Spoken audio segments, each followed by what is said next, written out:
नमस्कार, आप देख रहे हैं पिंक सिटी और मैं हूं आपके साथ में नुपुर जारोली जैन। बुलेटिन में आज बात करेंगे सरकार के जनता दरबार की, उसके बाद बात करेंगे नए निगम के नए ठिकाने की और उसके बाद दिखाएंगे पुलिस के ऑपरेशन क्लीन स्वीप।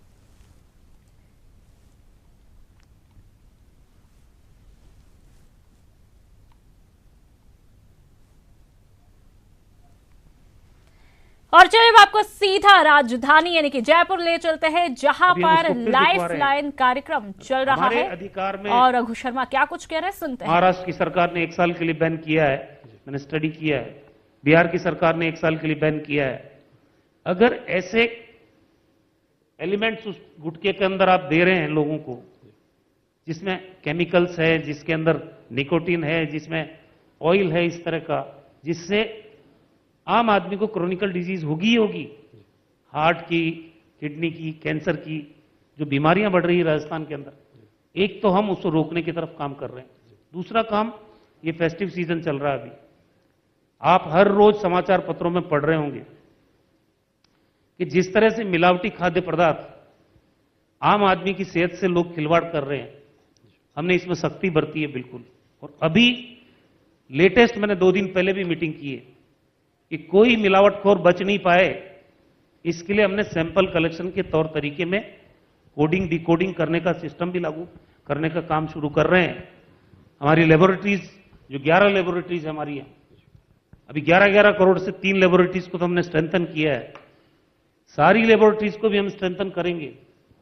हमने टाइम बाउंड प्रोग्राम रखा है इसके अंदर भी कि आप 24 घंटे में सैंपल पहुंचना चाहिए, उसके बाद निश्चित समय अवधि पर उसकी रिपोर्ट आनी चाहिए, उसके बाद कोर्ट में जाने का काम भी समयबद्ध तरीके से होना चाहिए, ताकि कोई अपराधी जो मिलावटखोरी कर रहा है राजस्थान में, लोगों के सेहत के साथ खिलवाड़ कर रहा है, वो बच नहीं पाए।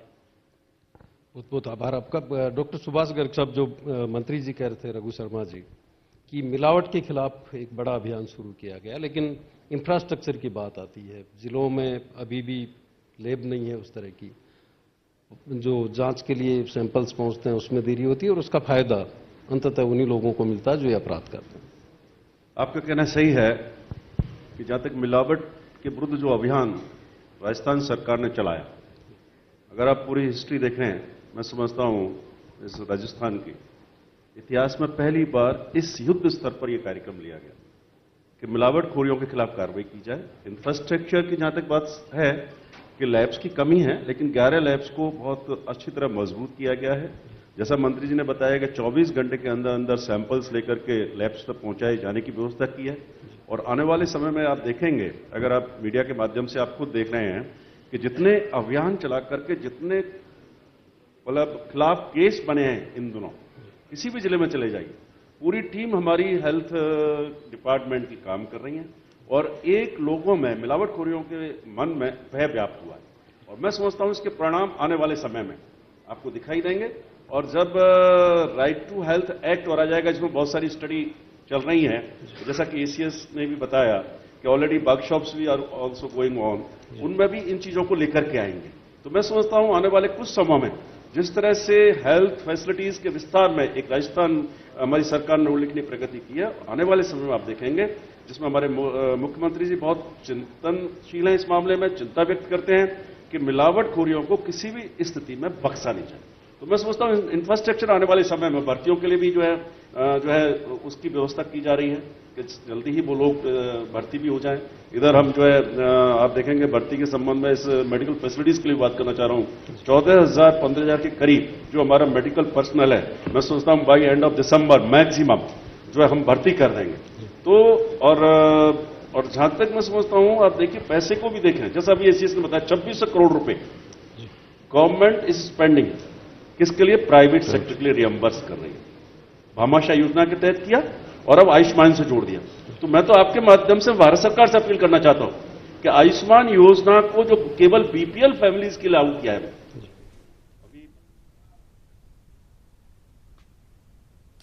हाईकोर्ट जयपुर बार एसोसिएशन के नवनिर्वाचित पदाधिकारियों ने पद और गोपनीयता की शपथ ली। इस मौके पर एसोसिएशन के नए अध्यक्ष ने हाईकोर्ट रजिस्ट्री पर सवाल खड़े कर दिए। जवाब में चीफ जस्टिस ने भी नसीहत दे डाली। देखिए। हाईकोर्ट बार एसोसिएशन का शपथ ग्रहण। नए अध्यक्ष का हाईकोर्ट रजिस्ट्री पर सवाल। चीफ जस्टिस ने दी वकीलों को नसीहत। शपथ ग्रहण करता हूं कि मैं इस संस्थान के संविधान, भारतीय संविधान एवं न्याय की गरिमा को पूर्ण रूपे निष्ठापूर्वक पालन करूंगा। चीफ जस्टिस इंद्रजीत महांती ने हाईकोर्ट जयपुर बार की नवनिर्वाचित कार्यकारिणी को पद और गोपनीयता की शपथ दिलाई।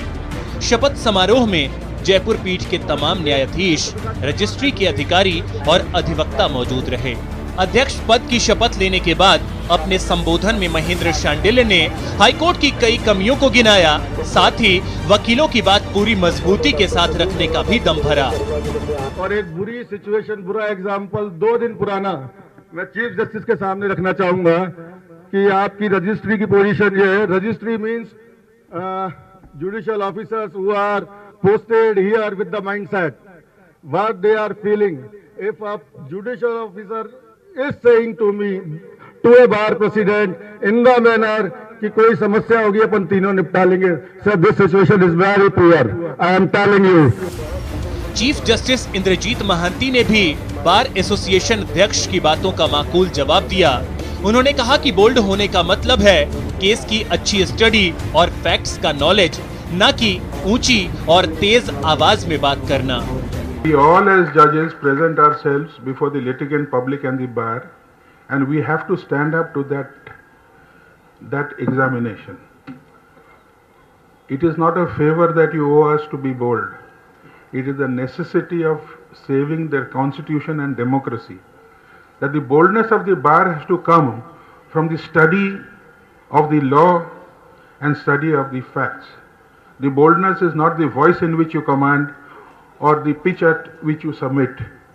It is the quality of the submissions that you make and the invigorating manner in which you are able to grasp the attention of the judges concerned. That is the challenge for all of you and in particular the youngsters. अपने अधिकारों को लेकर अपनी आवाज बुलंद करना बेशक बेहतर बात है, लेकिन इसके साथ ही अपने कर्तव्यों का भी ध्यान रखना बेहद ही जरूरी है। बार एसोसिएशन शपथ ग्रहण के दौरान अधिकारों कर्तव्यों को लेकर तकरार अगर स्वस्थ प्रतिस्पर्धा का रूप लेती है तो ये न्याय व्यवस्था के लिए बेहतर ही होगा। न्यूज़ 18 के लिए जयपुर से सचिन कुमार की रिपोर्ट। सीएमआर में आज सीएम अशोक गहलोत फिर जनता दरबार उनके वहां पर लगा। यहां पर बड़ी संख्या में फरियादी अपनी समस्या लेकर पहुंचे। सीएम गहलोत ने अधिकारियों को समस्याओं के निवारण के निर्देश दिए। साथ ही जनता ने ईडब्ल्यूएस आरक्षण में राहत देने पर मुख्यमंत्री अशोक गहलोत का आभार जताया। मंत्री अशोक चांदना ने एक प्रतिनिधि मंडल के साथ में सीएम से मुलाकात की तो मंत्री गोविंद सिंह डोटासरा ने सीएम का आभार जताया।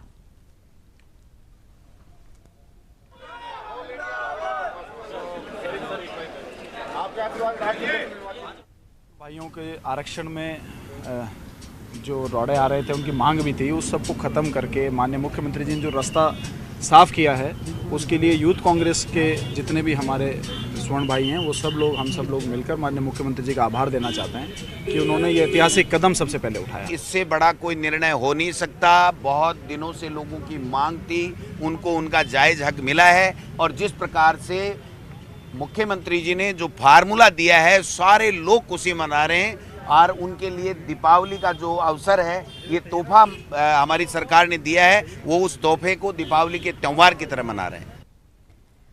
निकाय प्रमुख चुनाव में हाइब्रिड फॉर्मूले को लेकर आज नगरीय विकास मंत्री शांति धारीवाल बचते हुए दिखाई दिए। इस मामले में मुख्यमंत्री से मुलाकात और फॉर्मूले में संशोधन को लेकर मीडिया के सवालों पर स्पष्ट जवाब नहीं दिया। सीएमआर में सीएम गहलोत से मुलाकात के बाद शांति धारीवाल ने कहा कि अभी इस मामले में सीएम से कोई बातचीत नहीं हुई है। उन्होंने कहा कि इस फॉर्मूले को लेकर अभी तक आला कमान से कोई निर्देश नहीं आया है। किसी ने नहीं बुलाया, मुझे कुछ नहीं आपने कहा कायम रहेंगे। अभी उसके बारे में आपने कहा कायम रहेंगे। अभी उसके बारे में मेरी सीएम से बात नहीं हो पाई। सीएम से फुर्सत मिल जाए, सीएम से बात होने के बाद में बताया क्या संशोधित होगा, बातचीत कह नहीं सकते क्या होगा। निकाय प्रमुख चुनाव के हाइब्रिड फॉर्मूले को लेकर कांग्रेस में अभी रार जारी है। डिप्टी सीएम और पीसीसी चीफ सचिन पायलट ने एक बार फिर हाइब्रिड फॉर्मूले को सिरे से खारिज किया। पायलट ने कहा कि राजीव गांधी की पहल पर संविधान में जो संशोधन हुआ था उसका मुख्य उद्देश्य जनता की भागीदारी बढ़ाना था, लेकिन यदि कोई बिना चुनाव लड़े मेयर बनता है तो ये गणतंत्र को मजबूत करने की संविधान की भावना के खिलाफ होगा। सीधा चुनाव हम नहीं करा रहे हैं क्योंकि पार्टी का निर्णय हुआ था, कैबिनेट में चर्चा हुई थी कि हम वापस इनडायरेक्ट चुनाव कराएंगे, लेकिन ये जो मंत्रालय के माध्यम से संशोधन कर बिना लड़े हुए व्यक्ति को मेयर का चुनाव लड़ने की इजाज़त दी जाए, उसके मैं खिलाफ था। मैं शुरू से कहा इस पर अब मंत्रालय को निर्णय करना है, लेकिन मैंने अपना स्पष्ट मत उनको बताया था और पब्लिक पे भी मैं चाहता हूँ कि एक अकाउंटेबिलिटी, एक ट्रांसपेरेंसी रहे। लोग अपना वोट देकर अगर नियुक्त करते हैं किसी को तो उसकी एक मॉरल अथॉरिटी बनती है। तो इन सब बातों पर उन्होंने अपनी बात मुझे रखी। धारीवाल साहब कल आए थे मुझसे मिलने के लिए, अच्छी सार्थक चर्चा हुई है और मुझे लगता है कि सरकार को पुनर्विचार करना चाहिए कि वो कदम जो सही नहीं हो उसको पर पुनर्विचार करने में कोई आपत्ति नहीं होनी चाहिए किसी को। राजधानी जयपुर में 2 नगर निगम बनाने की सरकार की घोषणा के बाद अब सरकार ने इस घोषणा को अमली जामा पहनाने का काम जो है वो शुरू किया है। ग्रेटर जयपुर नगर निगम के दफ्तर को जहां वर्तमान दफ्तर में ही रखा जाएगा तो वहीं हेरिटेज नगर निगम का दफ्तर बनाने के लिए सरकार ने परकोटे में पुरानी इमारतों में सर्च शुरू किया है।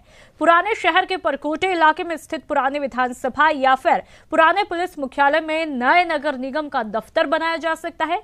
साथ ही नए परिसीमन को लेकर भी काम शुरू किया है, जो कि आगामी 3 माह के भीतर ही पूरा होगा।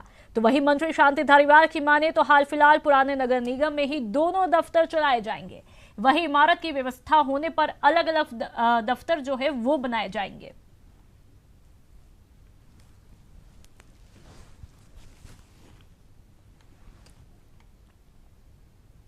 व्यवस्था नहीं होगी जब तक ऐसी टेम्परेरी व्यवस्था की जाएगी बाकायदा, वरना दोनों नगर निगम, एक नगर निगम का तो बना हुआ दफ्तर, दूसरे नगर निगम का अलग से दफ्तर बनेगा।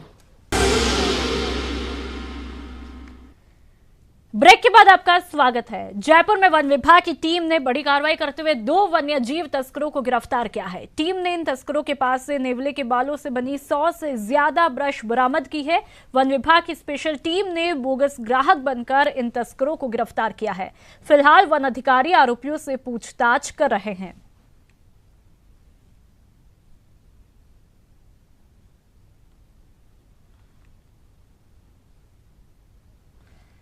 जयपुर शहर में चल रही मादक पदार्थों और शराब की सप्लाई को लेकर के जयपुर कमिश्नरेट ने ऑपरेशन क्लीन स्वीप की शुरुआत की है, जिसके तहत पुलिस ने 10 जगहों पर कार्रवाई को अंजाम दिया, जिसमें पुलिस ने कुल 93 बदमाशों को गिरफ्तार किया है, जो कि अवैध मादक पदार्थ और शराब की सप्लाई शहर में किया करते थे।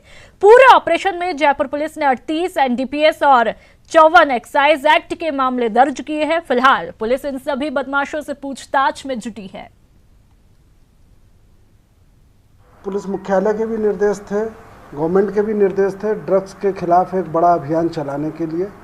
उसके हिसाब से जयपुर पुलिस ने पिछले 1 महीने से अंडरग्राउंड तैयारी की और एक कंप्लीट जयपुर को ड्रग फ्री जयपुर कैसे किया जाए उसके लिए एक अभियान शुरू किया गया है क्लीन स्वीप के नाम से। क्लीन स्वीप के नाम से कंप्लीट जयपुर को नशे से मुक्त करना, ड्रग से मुक्त करना, ड्रग फ्री जयपुर बनाना, वो इस अभियान के दौरान किया जाएगा।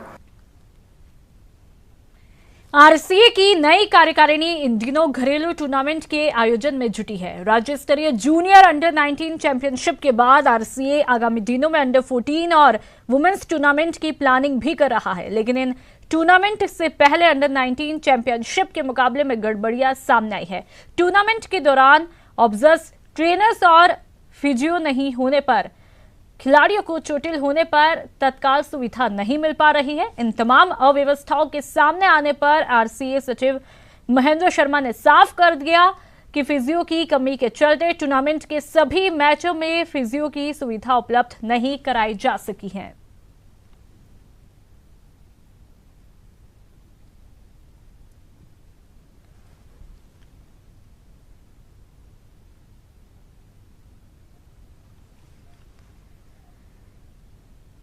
फेस्टिव सीजन में रेल यात्रियों की भीड़ को देखते हुए नॉर्थ वेस्ट रेलवे ने स्पेशल ट्रेनों की संख्या बढ़ा दी है, जिससे यात्रियों की राह काफी अब आसान हो जाएगी। देखिए रिपोर्ट में। यात्रीगण कृपया ध्यान दें, वेटिंग की टेंशन खत्म, अब सफर कंफर्म है। NWR का स्पेशल 21 स्पेशल ट्रेन से राह आसान। इधर देखिए चाहे उधर देखिए, नजर आएगी तो बस भीड़ और सिर्फ भीड़। कोई ट्रेन के इंतजार में, किसी को घर जाने की जल्दी है तो किसी को टिकट ना मिलने की टेंशन। नजारा आम है क्योंकि ये फेस्टिव सीजन है, किसी के पास रिजर्वेशन है फिर भी भीड़ की वजह से डर में है। जयपुर रेलवे स्टेशन पर त्योहार में घर जाने वालों का मजमा लगा है, लेकिन आपको परेशान होने की जरूरत नहीं, क्योंकि फेस्टिव सीजन में यात्रियों की भीड़ को देखते हुए नॉर्थ वेस्ट रेलवे ने स्पेशल ट्रेनों की संख्या बढ़ाकर 21 कर दी है। साथ ही कई ट्रेनों में एडिशनल कोच भी लगाए गए हैं। त्योहार है, छठ पूजा है, इसको देखते हुए उत्तर पश्चिम रेलवे 21 स्पेशल ट्रेनें चला रहा है, जो कि सभी जो प्रमुख शहर हैं देश के उनको केटर कर रही हैं ट्रेनें। उसके अलावा हमने 41 ट्रेनों में 48 एडिशनल कोच हम डेली बेसिस पे चला रहे हैं, जिससे कि यात्रियों को 3000 से ज़्यादा सीटें डेली एक्स्ट्रा उपलब्ध हो रही हैं, जो कि नॉर्मल होती थी उससे ज़्यादा। आइए अब आपको बताते हैं फेस्टिव सीजन में नॉर्थ वेस्ट रेलवे की ओर से चलाई जा रही कुछ प्रमुख स्पेशल ट्रेनों के बारे में। अजमेर बांद्रा टर्मिनस साप्ताहिक, जयपुर बांद्रा टर्मिनस साप्ताहिक, जयपुर दिल्ली कैंट त्रिसाप्ताहिक, अजमेर दिल्ली सराय रोहिल्ला साप्ताहिक। इस तरह NWR ने स्पेशल ट्रेन की संख्या बढ़ाकर यात्रियों की परेशानी कम करने की कोशिश की है। हालांकि ट्रैफिक ब्लॉक होने के कारण रेल यातायात पर असर पड़ेगा, लेकिन इसका असर दीपावली के बाद आंशिक तौर पर पड़ सकता है। ब्लॉक का एक मुख्य उद्देश्य होता है जो आपका ट्रैक है उसकी सेफ्टी। सेफ जर्नी जो है वो पहला ध्येय है रेलवे का। इसके लिए हम कॉम्प्रोमाइज़ नहीं कर सकते और सेफ्टी के लिए जहाँ पर ब्लॉक लेने पड़ते हैं वहाँ पर लिए जाते हैं। जहाँ तक कि जिन ब्लॉक्स की आप बात कर रहे हैं वो अगले महीने हैं, त्योहारी सीज़न तब तक ख़त्म हो जाएगा। उसके अलावा उत्तर पश्चिम रेलवे से होती हुई जो ट्रेनें हैं उनमें से अधिकांश 1 या 2 ही रद्द होंगी। जहाँ तक मैं समझ रहा हूँ आप मुरादाबाद में जो ब्लॉक होने वाले हैं उनकी बात कर रहे हैं, तो वो नवंबर के महीने में है। ज़्यादा फर्क उत्तर पश्चिम रेलवे की ट्रेनों को इससे नहीं पड़ेगा। कुल मिलाकर फेस्टिव सीजन में NWR की ओर से चलाई जा रही स्पेशल ट्रेनों से यात्रियों की राह काफी हद तक आसान हो जाएगी। न्यूज़ 18 राजस्थान के लिए जयपुर से आसिफ खान की रिपोर्ट।